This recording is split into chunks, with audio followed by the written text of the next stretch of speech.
আমি নারী বলে আমার অনেক না চাওয়া কিছু না পারতেও মেনে নেই।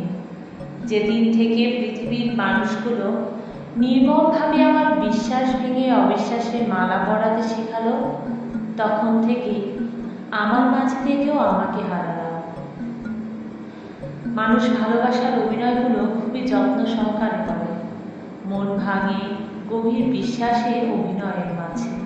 মিথ্যা অভিনয় করে প্রতারণা করে যায় যখন আমি দেখাই তাদের সাথে সরলতা, তারা আমার সরলতাকে দুর্বলতা হিসেবে নেয়, আমাকে ঠকায়।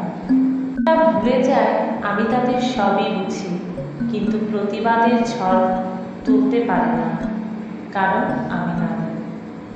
মুখে যদি প্রতিবাদী হই, সেই প্রতিবাদ হয়ে যাবে আমার গান।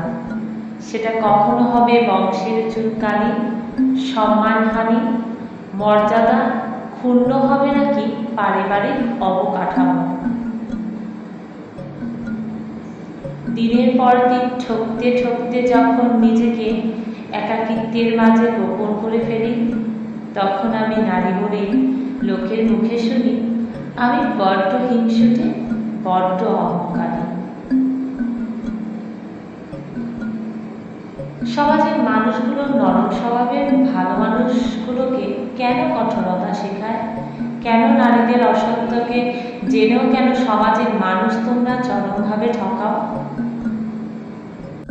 তখন নারীদের কঠোরতা কেমন জাতীয় উপহার দিবে কখনো নিজেদেরকে প্রশ্ন করে দেখেছ?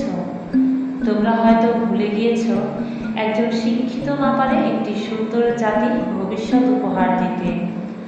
ধন্যবাদ সবাইকে। মাহমুদ আক্তার ব্লগসের ভিডিওটি ভালো লাগলে সাথেই থেকো, পাশেই থেকো সব সময়।